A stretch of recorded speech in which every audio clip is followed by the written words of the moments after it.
Alright guys, good morning. At panibagong araw, panibagong vlog. Ayan, nag-i-spray ulit ng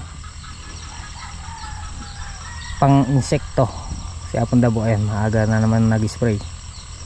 Time check tayo guys, 6:30 ng umaga. Okay.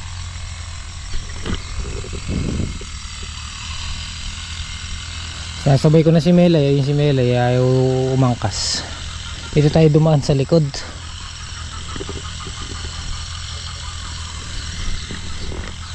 Alright guys, good morning. At pitas ulit natin ng sitaw ngayon. Ko lang alam kung makakailan, pero yung laksa siguro hindi pa rin bibitawan. Ayan. Ubulin ako kay Jimmy. Tatanggal na sila nung talong kay Edwin.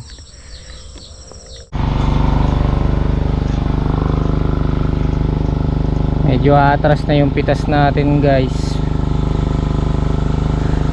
Medyo atras na siya. Andiyan na si Boss Andy.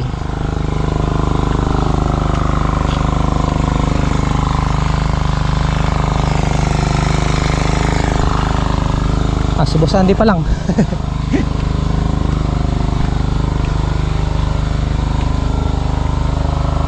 Boss Andy, Bapang Kanoto siguro nandito. Si Boss Andy pa lang. Lalo pa yata boss? Lalo pa? Wala, hindi pa lang dalawa na yun ano. Bapang Kanoto. Pinanghali sila na.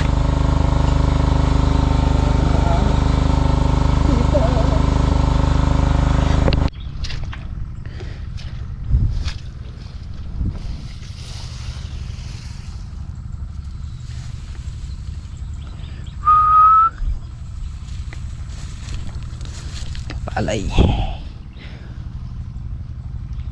Sisindihan pa to, taba. Sisindihan. Para naman niya pa ulit. Ano niya ilipat?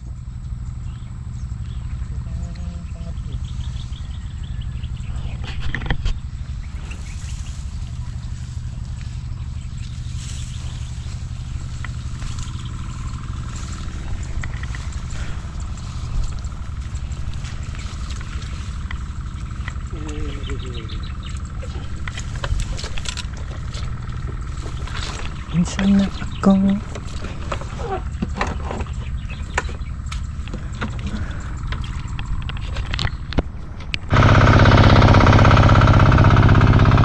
sumuko na.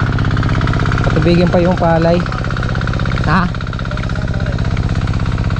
Lonang berde? Tangkay ni may yakwan eh.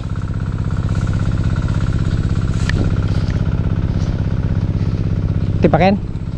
Tama itong iwarit sa farm. Pwede ya.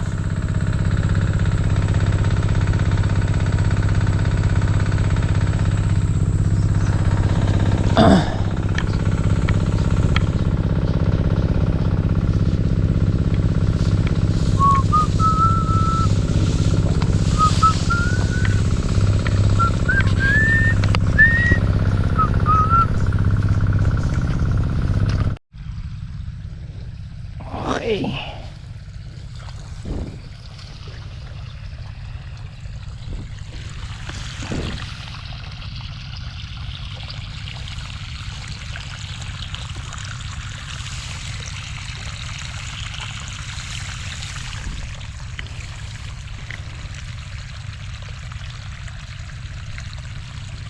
Labas na halos lahat ng bunga.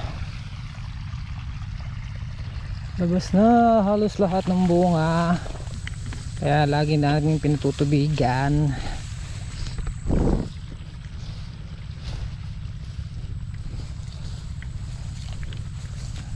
Basta tubig.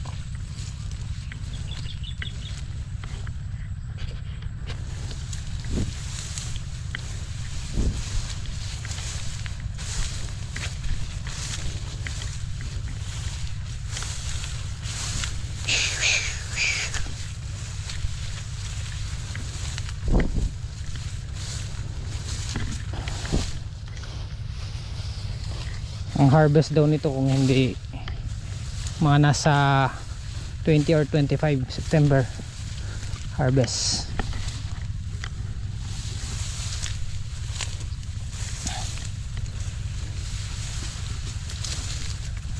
Nako, tabunan na sukal itong nandito sa kabila.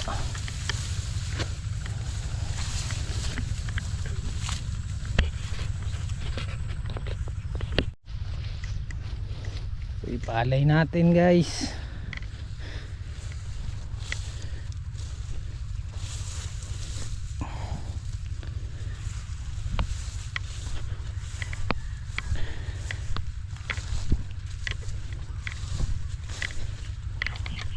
Extra natin ulit yung makina ni Kuya Jimmy para kung ano set up ko dun, lagyan natin ang hose dun sa dulo para yung tubig gumawi dito. Dito hindi ganong nababasa eh. Ayan, ito ang mabasa.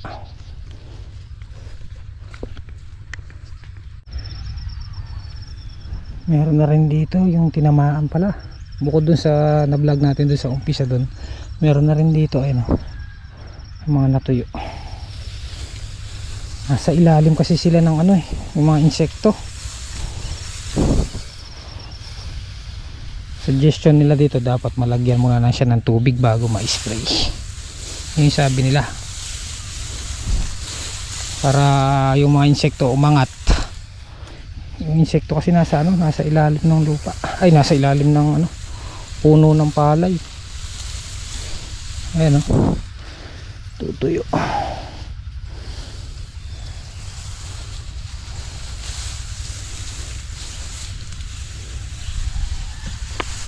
Aray ko.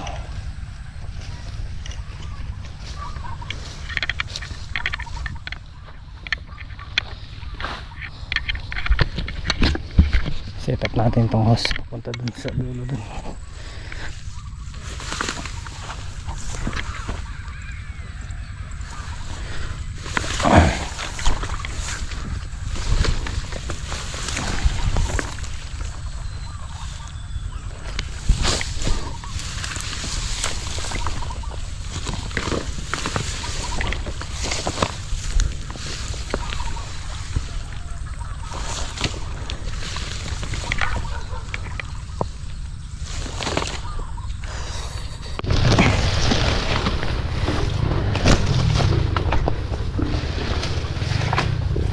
Okay. Ito yung idudugtong natin. PVC. Doon natin tututok para hindi madamol yung palay. Doon natin gagawin. So, kuha muna tayong pambiling diesel para paandar kay Kuya Jimmy.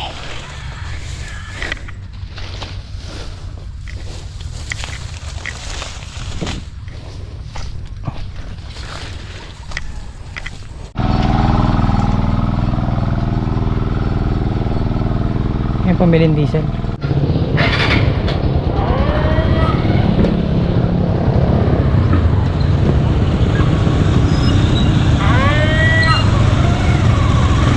Hey guys, nakabili na tayong diesel. Dalawang Wilkins 700.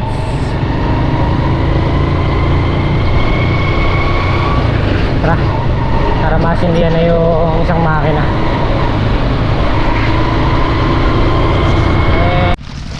Guys, kumukuha na. Rico. Yun o. As dudugtong natin yung ano, PVC para may gawin natin doon. Tapos yung tubig, magiging takbo ng tubig nun papunta doon. Manggigilid din sa may ano dito, pilapil.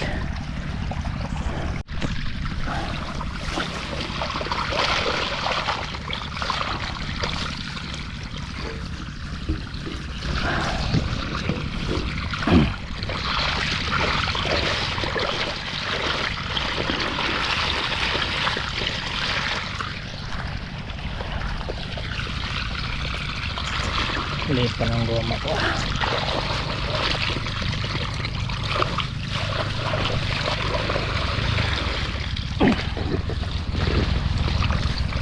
Liit.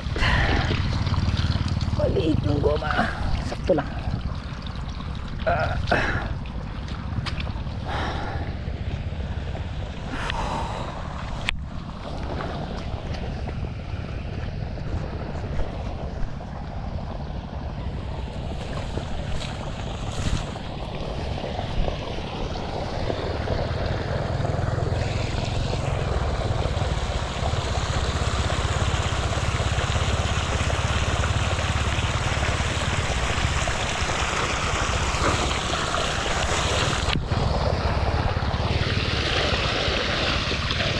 Okay.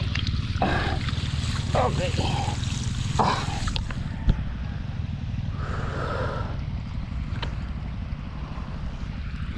Okay na.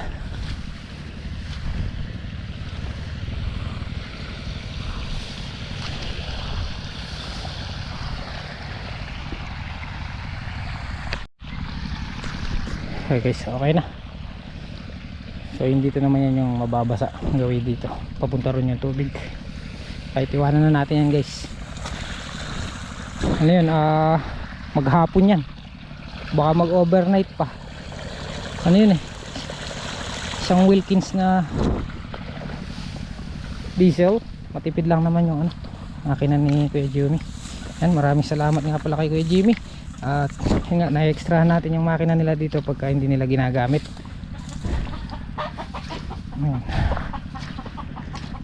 Okay.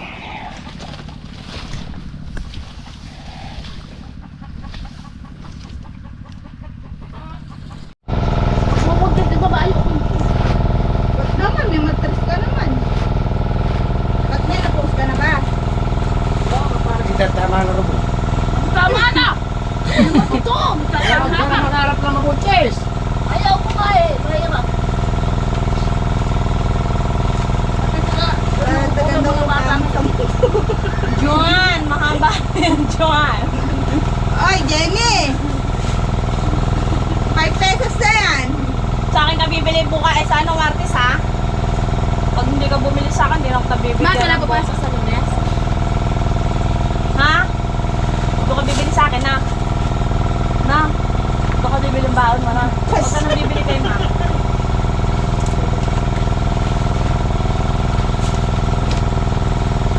Mabenta naman po yung peso niya doon. Malakas lang naman yun, yung palamig eh, ne? Malaki pa po. Kasi sa mga nanay na namamulog, dapat may kasama pang may kare-kare na kanyang kalaking bata. Sige, kunan mo na! Kunan mo na! Pakuha niyo na po, iyak-uyak. Yung bata, inaano kayo. Eh, nakabot na sa mga bata. Tinataan ko yung bata. Titingin na lang yung bata sa nanay, kukunin niya.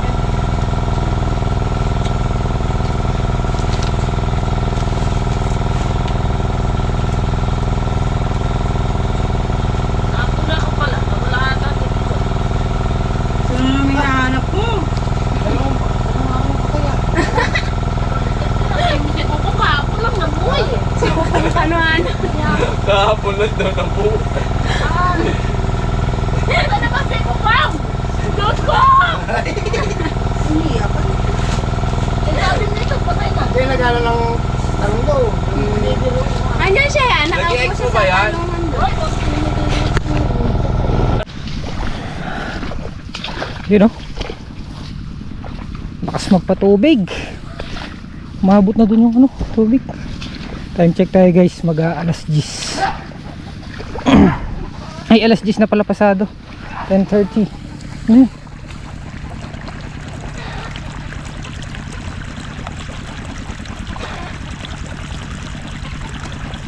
Ay, manok.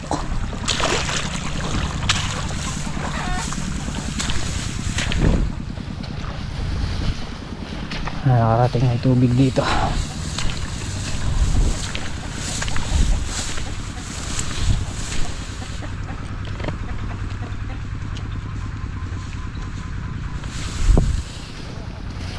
Manok.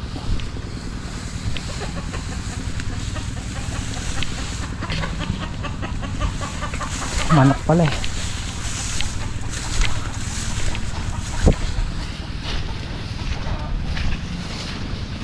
Daanan natin yung pinagdadaanan ni Hapon Dabuna pag nag-i-spray siya para hindi na marami yung madamol na palay. Ito may tubig na to.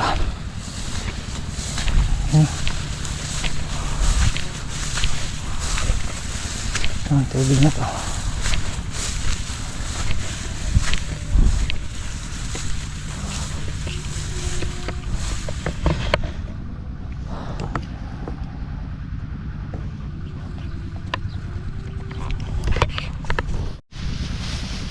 Wala pag-awi dito. Bali nga pala yung naging pitas namin sa sitaw, naka-isang laksa pa.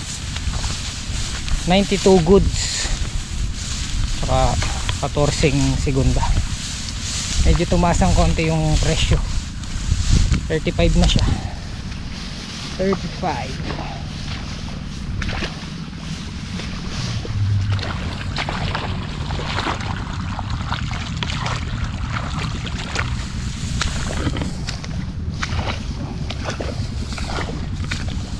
Papataba raw sila dito kay Kuya Jimmy. Yan. Top dress.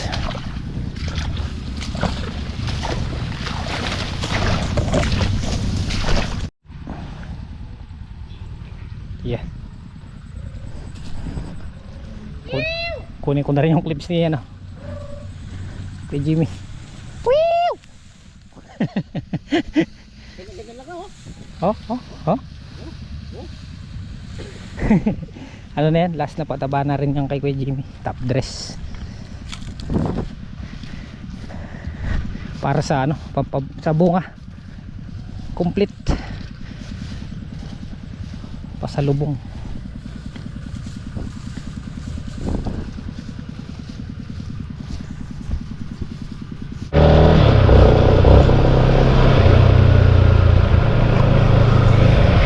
Okay guys, time check tayo. Alas 2. Bale yung task namin ngayon ayun, nagpapatubig lang kami ng palay. Pagkatapos ng pitas na sitaw, yan, wala na kaming ganong task, yun lang. Set up lang yung mga house dito sa may palayan. Tapos patubig na. Tapos bantay na lang doon sa kubo. So ngayon uuwi muna tayo, iniwan muna natin sila para makapag-edit. Tapos balik na lang tayo mamayang mga 3:30 or 4 o'clock.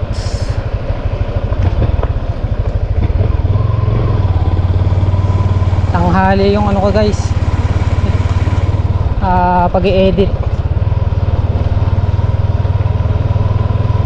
Kaya minsan hindi talaga updated yung vlog natin dahil hindi siya nakatapak dun sa araw ng vlog para hindi tayo ang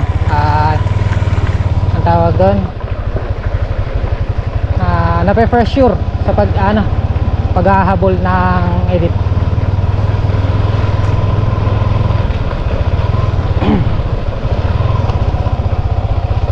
Okay, muna tayo.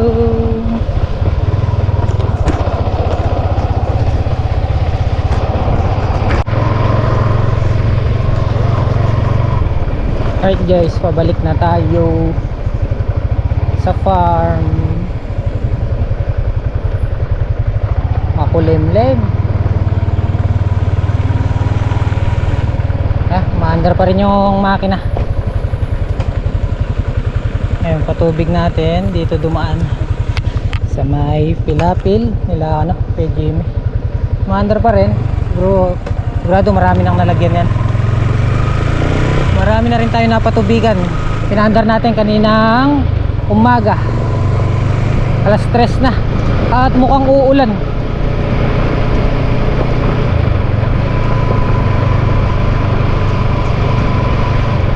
Nga pala yung sitaw natin tumaas naman ng konti. Tumaas na 5 piso, 35 na.